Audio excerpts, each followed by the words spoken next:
चलिए, कैसे हैं आप सभी लोग। यूपीएससी यदि आप पहली बार में ही क्वालिफाई करना चाहते हैं तो मेरी 5 बातें जरूर मानना। मैं हर वीडियो में ये बात रिपीट करता हूं क्योंकि मुझे इन 5 बातों का महत्व मालूम है। आप बार बार मेरी बातों को सुनकर उन पर अमल करना शुरू कर दें, इसीलिए मैं आपको ये बार बार बात बताता हूं। अगर आप यूपीएससी को पहली बार में ही क्वालिफाई करना चाह रहे हैं तो सबसे पहले जो यूपीएससी का प्री और मेंस का सिलेबस है उसको बहुत अच्छे से डिकोड करो। अगर आप खुद से नहीं कर पा रहे हो तो किसी भी यूट्यूब चैनल पर चले जाओ। नैया पार के यूट्यूब चैनल पर भी सिलेबस डिकोड किया गया है, वहां पर भी जाकर आप सिलेबस को समझ सकते हैं। सिलेबस समझना बहुत जरूरी है। जब आप सिलेबस को समझ लेंगे फिर दूसरा काम करना है प्रीवियस ईयर क्वेश्चंस को अच्छे से लगाना। जब आप प्रीवियस ईयर क्वेश्चन लगाने के लिए जाएंगे तो पहले टॉपिक बाय टॉपिक या सब्जेक्ट बाय सब्जेक्ट चुन लेना। जैसे मैं ज्योग्राफी पढ़ाने वाला हूं स्टार्टिंग में यूपीएससी प्री के लिए, तो फिर ज्योग्राफी के लिए मैं ज्योग्राफी के प्रीवियस ईयर क्वेश्चन लगवा रहा हूं, जैसा कि 2-3 क्लास आपने देख ली हैं। ठीक इसी प्रकार से मेंस की तैयारी कर रहे हो चाहे ऑप्शनल लेने वाले हो, प्रीवियस ईयर क्वेश्चन जरूर देखना, तभी आप कोई निर्णय पर पहुंच सकते हैं। प्रीवियस ईयर क्वेश्चन रामबाण है अगर आप पहली बार में यूपीएससी करना चाहते हैं, वरना यूपीएससी का सिलेबस इतना ब्रॉड है कि क्षमता नहीं है कि आप क्वालिफाई कर जाएं। फाइनल सिलेक्शन की बात बता रहा हूँ, प्री मेंस तो निकलते रहते हैं। मैं तो ये बोल रहा हूँ मेरा फाइनल सिलेक्शन नहीं हुआ क्योंकि मैं ये 5 बातें ईमानदारी से फॉलो नहीं की जिसने मुझे बताया था, जो भी गुरु मेरे रहे हैं। आज मुझे उनकी याद आती है कि काश मैं इन बातों को सीरियसली ले लेता। तीसरा है कि जब प्रीवियस ईयर क्वेश्चन खत्म हो जाएंगे तो नोट्स बनाने पे फोकस करना है, और नोट्स बनाने के लिए एनसीईआरटी का बेस बनाएंगे। सबसे पहले बेस बुक है उनको कंप्लीट करेंगे। एनसीईआरटी पढ़ना कंपलसरी है, पर एनसीईआरटी पढ़ने से पहले प्रीवियस ईयर क्वेश्चन और उससे भी पहले सिलेबस को डिकोड करना जरूरी है। फिर खुद के नोट्स बनाना है एनसीईआरटी को बेस बनाकर, और फिर चौथा काम करना है रिवीजन। जो भी नोट्स बनाते हो पर डे उसका रिवीजन करो और कोशिश करो कि प्रैक्टिस की जाए, यानी टेस्ट सीरीज लगा लो। जो भी पढ़ते हो उसके टेस्ट दीजिए। अगर आप प्री की तैयारी कर रहे हो तो प्री के टेस्ट दीजिए, मेंस की तैयारी कर रहे हो तो आंसर राइटिंग की प्रैक्टिस कीजिए। ये है बेसिक फंडा जिससे आप यूपीएससी को पहली बार में क्वालिफाई कर सकते हो। चलो, मैंने सिलेबस तो डिकोड कर ही दिया था। अगर आप चाहो तो जो प्रीलिम्स का पूरा सिलेबस है वो मैंने डिकोड किया है, जाकर देख सकते हैं। एज वेल एज ज्योग्राफी जो मैं पढ़ाने वाला हूं उसका भी सिलेबस मैंने डिकोड किया है। पर ज्योग्राफी पढ़ाने से पहले जो मैंने पहला काम खत्म कर दिया है सिलेबस का, दूसरा काम मेरा क्या है, प्रीवियस ईयर क्वेश्चन। अब हम प्रीवियस ईयर क्वेश्चन लगाएंगे आज 2020 वाले। इससे पहले हम 2022 2021 के प्रीवियस ईयर क्वेश्चंस को अच्छे से देख चुके हैं। क्लियर हो गई बात। क्वेश्चन देखने से समझ में आता है कि कैसे प्रश्न आते हैं, तो हमें डेप्थ समझ में आएगी कि हमें कितना पढ़ना है और कितना छोड़ना है। जैसे देखते हैं ज्योग्राफी का ये क्वेश्चन जो 2020 में पूछा गया था। यहाँ पे लिखा है कंसीडर द फॉलोइंग पेयर्स।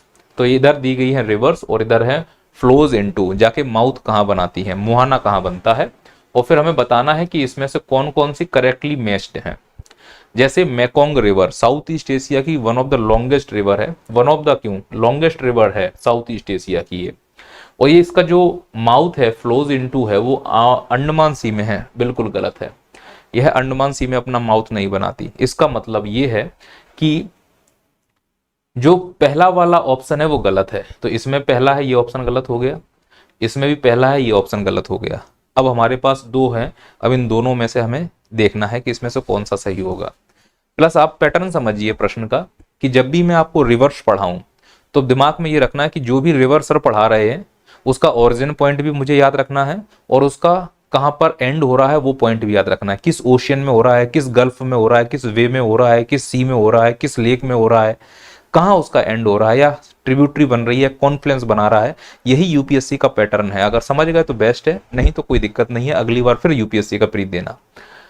फिर लिखा है थेम्स रिवर है वो आयरिश सी में गिरती है, वोल्गा है वो कैस्पियन सी में गिरती है, और जाम्बेजी है वो इंडियन ओशियन में गिरती है।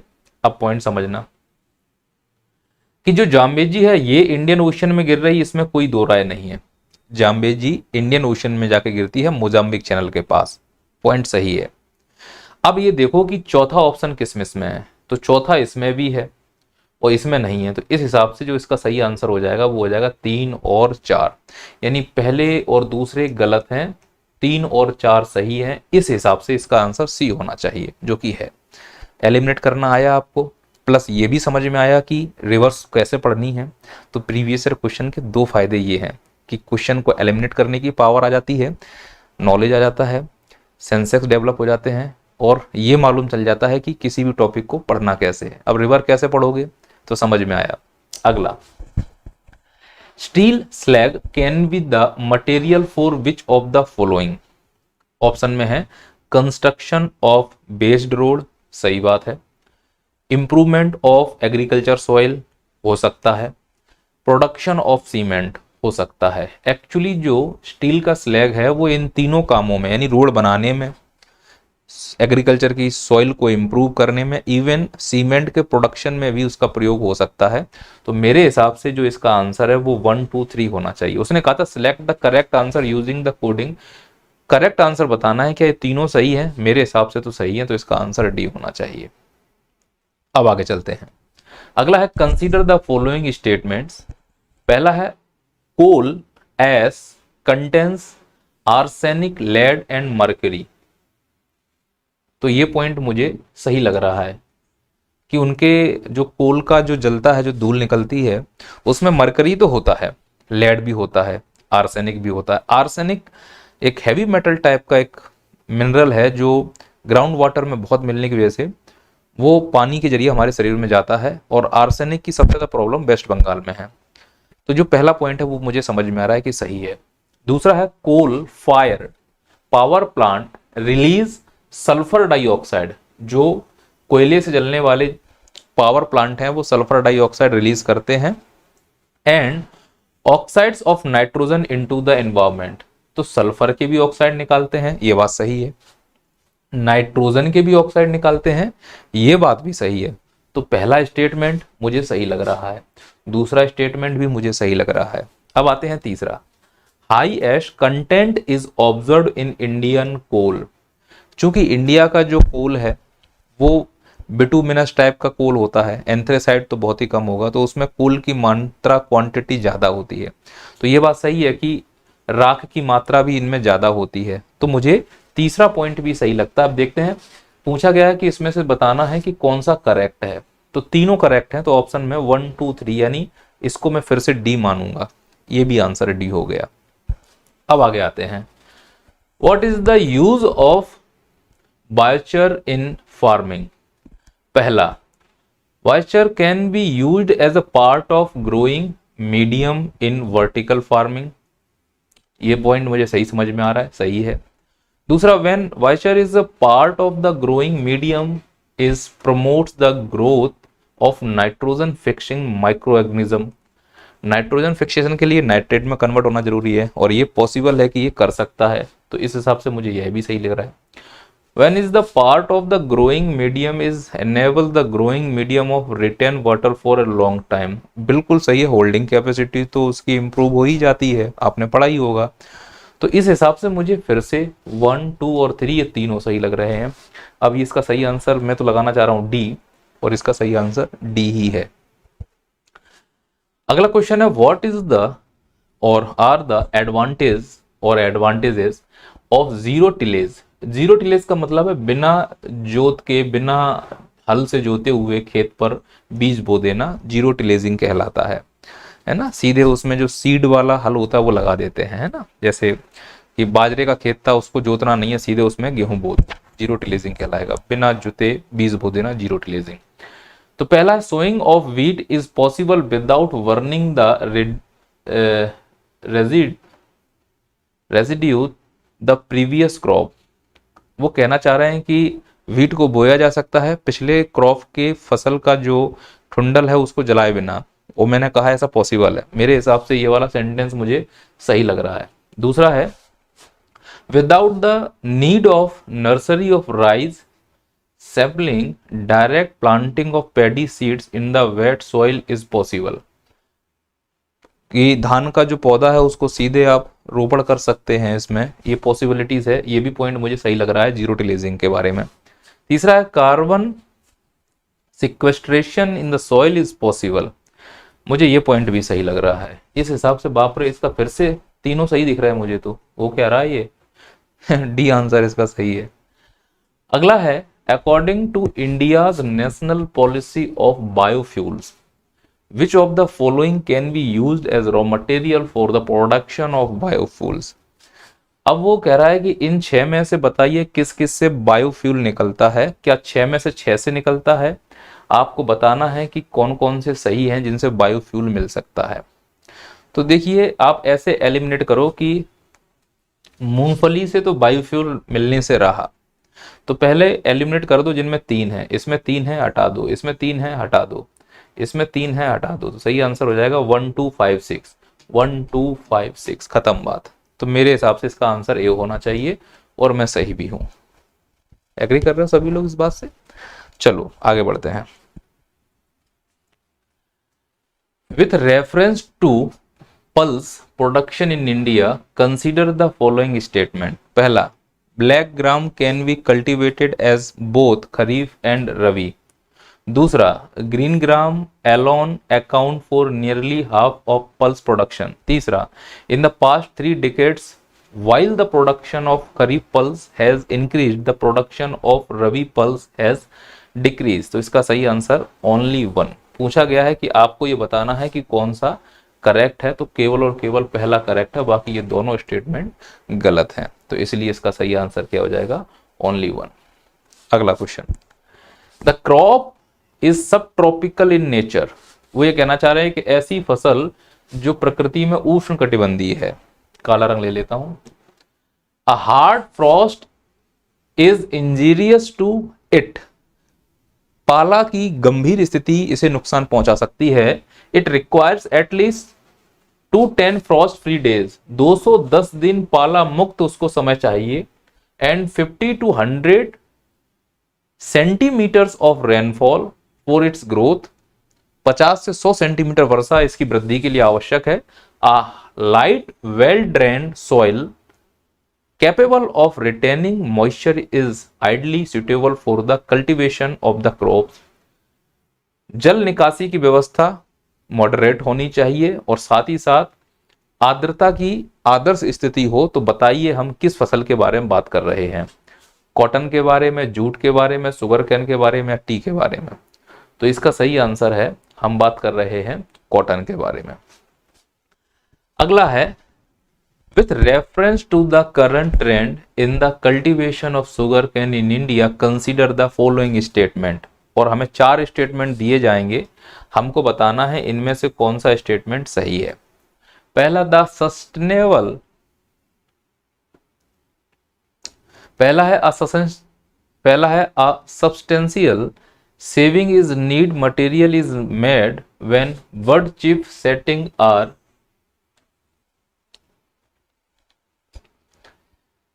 अगला क्वेश्चन है, with reference to the current trend in the cultivation of sugar cane in India consider the following statement. पहला है, द a substantial saving is need a material is made when bud chip setting are raised in a nursery and transplanted in the main field। तो इसका सही answer है। अगला question है, with reference to the current trend in the cultivation of sugar cane in India consider the following statement. पहला है, a substantial saving is seed material is made when bud chip setting are raised in nursery and transplanted in the main field।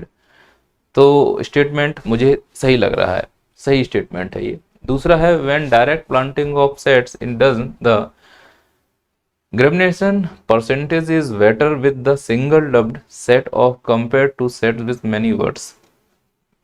गलत, many words गलत है, ये sentence मुझे सही नहीं लग रहा है। if weather condition prevail when sets are directly planted, single word sets have better survival as compared to the large sets। गलत है ये सेंटेंस।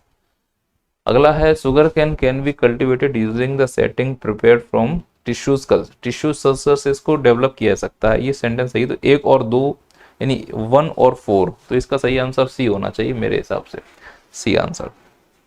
अगला है, with reference to solar water pumps consider the following statement। solar power can be used for running surface pumps and not for submarine pumps। अरे गलत है भैया, क्यों नहीं हो सकता? दूसरा है, solar power can be used for running centrifugal pumps not for the one of the pistons, गलत है भैया, ये दोनों सेंटेंस गलत है, ऑप्शन ये हो जाएगा। अगला है, in the context of India which of the following is or are considered to be the practice of practices of eco friendly agriculture. Crop diversification, दूसरा लेग्यूम इंटेंसिफिकेशन, तीसरा टेंशनल टेंसमीटर यूज, चौथा है vertical farming. अब इसमें से select the correct answer using the code given, तो मेरे हिसाब से तो ये चारों सही हैं। अगला question, what are the advantage of fertigation in agriculture. देखिए फर्टिगेशन क्या होता है कि जैसे फर्टिलाइजर और इरिगेशन का कॉम्बिनेशन है फर्टिगेशन, माने आप ऐसे समझो कि जैसे ये एक व्यक्ति को बोतल चढ़ना है हाथ में, और ये बोतल का ऐसे पाइप आता है और ये व्यक्ति लेटा हुआ, ठीक है, ये व्यक्ति लेटा हुआ है। ये अब आपने देखा होगा कि एक नर्स आती है और इसमें एक आके इंजेक्शन लगा देती है, तो ये जो बोतल पहले वाइट वाइट थी अचानक से येलो येलो हो जाती है, और वो येलो वाला पानी जो है या दवा है वो शरीर में अंदर जा रही है। ठीक इसी प्रकार से होता क्या है कि मान लो ये खेत है ना, और यहाँ से वो नाली से पानी जा रहा है, ये पानी का फ्लो है, इधर से नहर से पानी नाली के द्वारा खेतों में जा रहा है। हम क्या करेंगे, यहीं पर इसमें फर्टिलाइजर मिला देंगे, तो इरिगेशन तो हो ही रहा था पानी से, अब इसी में हमने फर्टिलाइजर मिला दिया तो फिर फर्टिलाइजर भी साथ में जा रहा है, तो ये कहलाया fertigation. Irrigation plus fertiliser is equal to fertigation. अब वो कहना क्या चाह रहा है वो समझो, वो कहना चाह रहा है कि इसमें से बताना है कि कौन सा वाला जो है वो करेक्ट है। पहला, controlling the alkalinity of irrigation water is possible. देखिए करेक्ट है कि हाँ ये बात सही है कि अगर हम क्षारीयता को कंट्रोल करना चाहें तो ये प्रोसेस काम आ सकती है, ये पॉइंट सही है। दूसरा है, efficient application of rock phosphate and all other phosphatic fertiliser possible. नहीं है, नहीं, सभी के लिए नहीं है, कुछ विशेष के लिए ही हो सकता है, तो दूसरा गलत हो जाएगा। तीसरा है, increased availability of nutrient of plants is possible. हाँ ये हो सकता है। चौथा है, reduction in the leaching of chemical nutrient is possible. तो बस दूसरा मुझे सही नहीं लग रहा है, बाकी तीनों सही लग रहे हैं, तो मेरे हिसाब से इसका जो सही आंसर होना चाहिए वो है 1, 3, 4 सी आंसर होना चाहिए, सही है, सी आंसर होना चाहिए। अगला, कंसीडर द फॉलोइंग मिनरल्स, और कह रहे हैं कि in India which above is or are officially designated as major minerals, इनमें से कौन मेजर मिनरल्स हैं। तो मैं क्लियर कर दूं, आप जैसे ही मिनरल ईयर बुक में जाते हो या माइंस मिनिस्ट्री में जाते हो, तो ये जो वेंटोनाइट है इसको माइनर डिक्लेयर किया गया है, अभी हो सकता है भविष्य में मेजर हो जाए, और बाकी जो है पहला गलत है, ये गलत है, ये गलत है। अब आ जाते हैं, दो सही है इसमें से। तो मैं बताऊं कि जो ये काइनाइट है अभी हाल ही में इसको मेजर डिक्लेयर किया गया है, तो इसका मतलब 3, 4, तो इस हिसाब से इसका सही आंसर हो जाएगा 2, 3 और 4। सिर्फ पहला वाला माइनर है, बाकी सभी मेजर में काउंट होंगे। With reference to ocean mean temperature which of the following statement is correct. The Hindu की एक रिपोर्ट आई थी, उसमें पूरा स्टेटमेंट एज टू एज छाप दिया था, और अब चूंकि ये द हिंदू का इम्पैक्ट है, या मैं कहूँ कि करंट के क्वेश्चन को जब भी पढ़ते हैं तो between the line he questions बनते हैं, तो मुझे हिसाब से वो चीज़ें समझनी चाहिए थी आपको। OMT is measured up to a depth of 26 degree isotherm which is 129 meter in the southwest Indian Ocean during the January। देखो ध्यान से, बाकी स्टेटमेंट सही है, पर यहाँ पर 129 की जगह 59 बताया था हिंदू ने, इसलिए ये वाला स्टेटमेंट मुझे गलत लग रहा है। दूसरा है, OMT collected during January March can be used in assessing the whether amount of rainfall in the monsoon will be less or more than certain long term mean। तो मुझे दूसरा सेंटेंस सही लग रहा है, पहला गलत है, तो पहला गलत है, तो ये गलत हो गया, ये गलत हो गया, ये गलत हो गया, दूसरा सही है, इसलिए ओनली बी में लगाना चाहूंगा। अगला है, with reference to chemical fertilizer in India consider the following statement. At present the retail price of chemical fertilizer in market driven and not admitted by the government. दूसरा है, ammonia which is an input of urea is produced from natural gas। तीसरा है, sulfur which is a raw material for phosphoric acid fertilizer is by production or oil refineries। which of the statement given above is are correct। तो कौन कौन से correct, इसका सही answer है कि बी करेक्ट है। बी का मतलब केवल 2 और 3 सही हैं, बाकी पहला वाला आंसर गलत है। Siachen glacier is situated to east of Aksai Chin, east of Leh, north of Gilgit, north of Nubra valley. सही आंसर है नॉर्थ ऑफ नुब्रा वैली। अगला है consider the following statement, jet stream occurs in the northern hemisphere only. दूसरा, only some cyclones develop can eye an eye. तीसरा है the temperature inside the eye of cyclone is nearly 10 degree centigrade lesser than that the surroundings. तो देखिए, jet stream occurs in northern hemisphere गलत है भाई, दोनों में हो सकता है।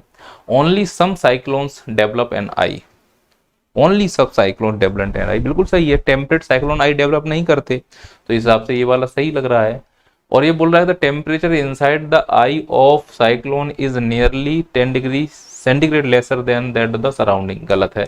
तो इसका आंसर केवल 2 होना चाहिए, तो मैं इस पर लगाऊंगा सी आंसर। सही है कि गलत है? सही है।